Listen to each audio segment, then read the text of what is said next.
برباد کر دے، تباہ کر دے اور مجھے کہیں اور جگہ میں پناہ دے دے۔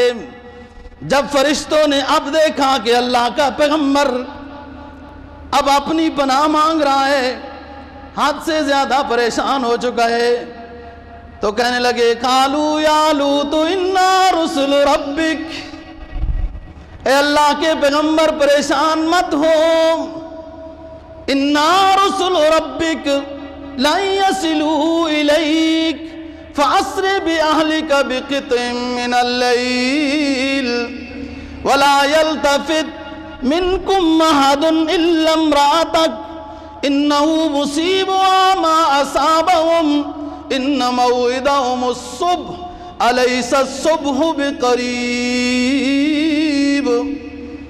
اے اللہ کے پیغمبر، ہم انسانی نوجوان لڑکے خوبصورت شکل میں نہیں، ہم فرشتے ہیں، بطور امتحان کے اللہ نے ہمیں انسانی شکل میں بھیجا ہے۔ یہ ہرگز ہماری طرف یا آپ کی طرف کوئی بری نظر سے نہیں بڑھ سکیں گے، بس آپ کو حکم یہ ہے کہ رات کے آخری حصے میں اپنے ماننے والوں کو اور خود سفر کر دیجئے، سفر کر کے چلے جائیے فلاں علاقے کی طرف۔ لیکن اس میں ایک مزید بھی امتحان یہ ہے کہ جب ہمارا عذاب شروع ہو جائے گا تو پیچھے مڑ کر نہ دیکھنا، اور پھر آزمائش یہ ہے کہ بتانے کے باوجود، سمجھانے کے باوجود آپ کی بیوی پھر بھی مڑ کے دیکھنے لگے گی۔ الا امرأتک انہ مصیبها ما اصابهم، جو آپ کی قوم پر عذاب آئے گا وہی اس خاتون پر بھی آئے گا، یہ مخبریاں کرتی تھی۔ او میں کیا بتاؤں جنسی والوں کو، اس خاتون کو بھی عذاب میں مبتلا کیا گیا کہ یہ اللہ والوں کی مخبری کیا کرتی تھی۔ انہو مصیبها ما اصابهم ان موعدهم الصبح، بس اللہ کے پیغمبر صبح کے وقت عذاب آ جائے گا۔ حضرت لوط علیہ السلام نے عرض کیا کیا یہ نہیں ہو سکتا کہ یہ جلدی تمام ہو جائے یہ کام، اس لیے کہ انہوں نے مجھے بہت پریشان کیا ہے۔ ایک شریف شخص، عام ایک شریف شخص اپنے سامنے بے حیائی کی کوئی بات نہیں دیکھ سکتا، نہیں برداشت کر سکتا، اور اللہ کا پیغمبر کیسی پوری قوم کو برداشت کر سکتا ہے؟ فرشتوں نے کہا الیس الصبح بقریب، کیا اللہ کے پیغمبر صبح قریب نہیں ہے؟ صبح بھی آ جائے گی، بس آپ رات کے آخری حصے میں سفر کر دیجئے، یہ لواطت کی نسل کو ہم تباہ و برباد کر دیں گے۔ فلما جاء امرنا جعلنا علیہا سافلا وامطرنا علیہا حجارة من سجیل منضود مسومہ۔ جب صبح ہوئی ایک چیخ لگی، سب اوندے بل گر پڑے، پھر جبرائیل علیہ السلام نے اپنے پر کے ذریعے سے اس بستی کو اٹھایا، آسمانوں پر لے جا کر اس بستی کو الٹ دیا۔ فلما جاء امرنا جعلنا عالیہا سافلا، بلندی پہ لے جا کر تباہ کر دیا، اور فرمایا وما ہی من الظالمین ببعید، اور جو لوگ بھی ظالم سرکش ہوں گے وہ ہماری گرفت سے دور نہیں ہیں۔ ان فی ذالک لآیہ وما کان اکثرهم مؤمنین، ہم نے ان کے فعل بد کی وجہ سے ان کو تباہ و برباد کیا اور بعد میں آنے والی نسلوں کے لیے نشان عبرت بنا دیا۔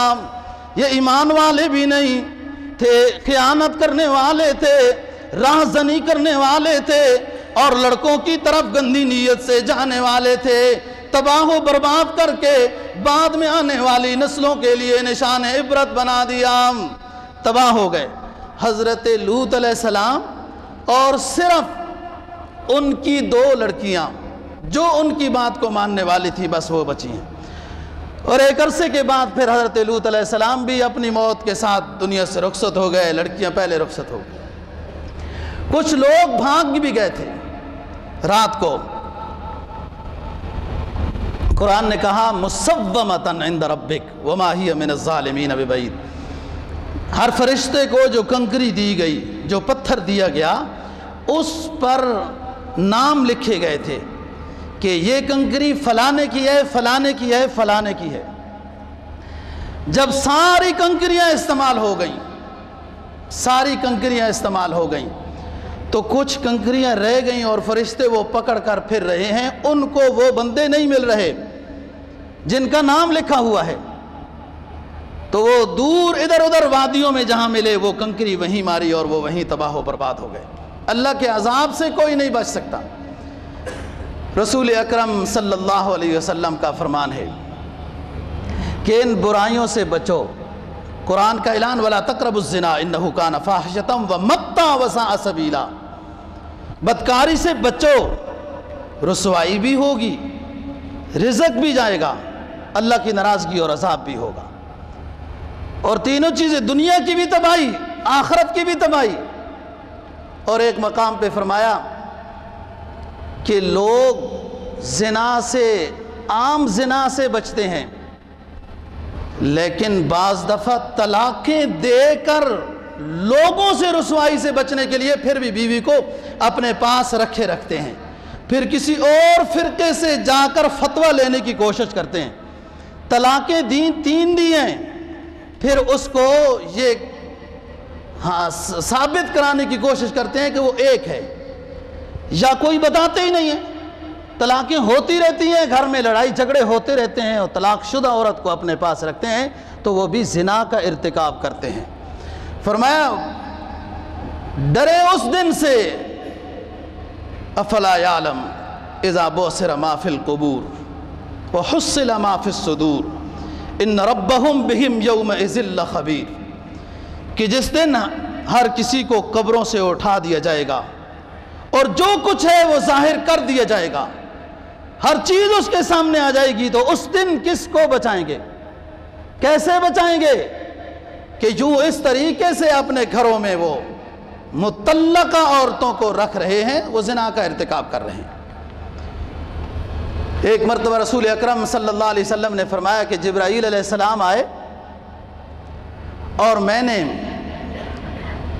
پوچھا کہ جبرائیل جہنم کی کوئی حالت بتا دیجئے، جہنم کی حالت کیسی ہے؟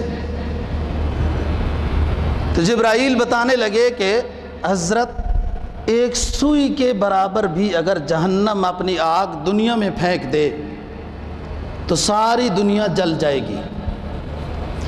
جہنمیوں کا جو لباس ہے، اگر اس کا کوئی ایک حصہ زمین و آسمان کے درمیان لٹکا دیا جائے تو اس کی بدبو سے جاندار تباہ ہو جائیں گے۔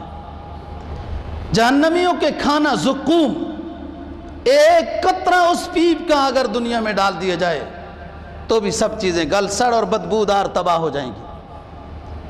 اور وہ فرشتے جو جہنم کے اندر ڈیوٹی کے اوپر مقرر ہیں، آگ ان کو نہیں جلائے گی، ان کی شکل اللہ نے اتنی ہولناک بنائی ہے کہ اگر ان میں سے ہی کوئی دنیا میں آ جائے تو لوگ دیکھ کر ان کے دل پھٹ جائیں گے۔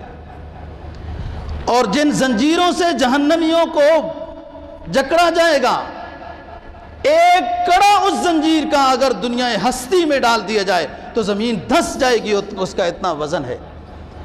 تو رسول اللہ صلی اللہ علیہ وسلم نے فرمایا کہ میں نے جبرائیل کو کہا بس بس بس اتنا ہی کافی ہے، مزید جہنم کا منظر بیان نہ کرو۔ اور آپ صلی اللہ علیہ وسلم رونے لگ گئے، تو جبرائیل علیہ السلام بھی دیکھ کر رونے لگے۔ تو جبرائیل نے پوچھا کہ حضرت آپ کیوں رو رہے ہیں؟ کہاں رو رہا ہوں؟ اپنی بد عمل امت کے اوپر رو رہا ہوں کہ قرآن کہہ رہا ہے الیوم نختم علی افواہہم وتکلمنا ایدیہم وتشہد ارجلہم بما کانوا یکسبون۔ اے جبرائیل رو اس لیے رہا ہوں کہ اپنی بدعمل امت یاد آ رہی ہے کہ کہیں گناہوں کی توبہ کیے بغیر آخرت میں پہنچ گئی تو جہنم میں ڈال دی جائے گی۔ الیوم نختم علی افواہہم، اس دن پھر ایسی بدعمل امت کا کیا بنے گا؟ اس دن میری اس بدعمل امت کا کیا بنے گا کہ جب منہ کو بھی بند کر دیا جائے گا، یہ جسم گواہی خود دے گا، ہر حصہ بدن کا بولے گا، خاموش زبان ہو جائے گی، ہاتھ گواہی دینے لگیں گے، جسم کا ہر حصہ گواہی دینے لگے گا، زبان پر مہر لگا دی جائے گی، اور پاؤں بھی گواہی دینے لگیں گے کہ یہ ادھر چل کر جاتا تھا گناہوں کی مجلسوں کی طرف، اس لیے رو رہا ہوں۔ آپ نے پوچھا ہے جبرائیل آپ کیوں رو رہے ہو؟ میرے اوپر تو غم ہے اپنی امت کے، آپ کیوں رو رہے ہو؟ تو جبرائیل عرض کرنے لگے کہ اللہ کے حبیب پیغمبر، آپ جب رو رہے ہیں کہ جس کے لیے پوری کائنات بنائی گئی، پوری نعمتیں جس کے واسطے سے اللہ نے بنائی اور امت کو نوازا ہے، آپ جب رو رہے ہیں تو میں بھی اس لیے رو رہا ہوں کہ کہیں میرے اوپر بھی امتحان ان فرشتوں جیسا نہ آ جائے جیسے ہاروت اور ماروت کا امتحان ہوا تھا، جو دنیا میں اللہ نے وہ فرشتے بھیجے تھے جادو کے مسئلے میں، جس کو پہلے پارے میں قرآن مجید نے بتایا، اس لیے رو رہا ہوں۔ تو حضرت جبرائیل علیہ السلام جہنم کا منظر بیان کر کے خود رونے لگ گئے کہ کہیں ایسا نہ ہو میں بھی ان فرشتوں کی طرح امتحان میں نہ مبتلا ہو جاؤں۔ تو دوستو بات یہ ہے کہ اللہ کا خوف اور خشیت دل میں جب ہو تو ظاہری طور پر کوئی چیز انسان کو سمجھانے کے لیے، ڈرانے کے لیے کوئی ضرورت نہیں ہے۔ جب دل میں اللہ کی خشیت، نبی کی محبت نہ ہو تو لاکھوں کروڑوں فوج اور پولیس اور جو مرضی ہو جائے انسان نیک نہیں بن سکتا۔ اللہ ہمیں صحیح دین کی سمجھ اور عمل کی توفیق نصیب فرمائے۔ وآخر دعوانا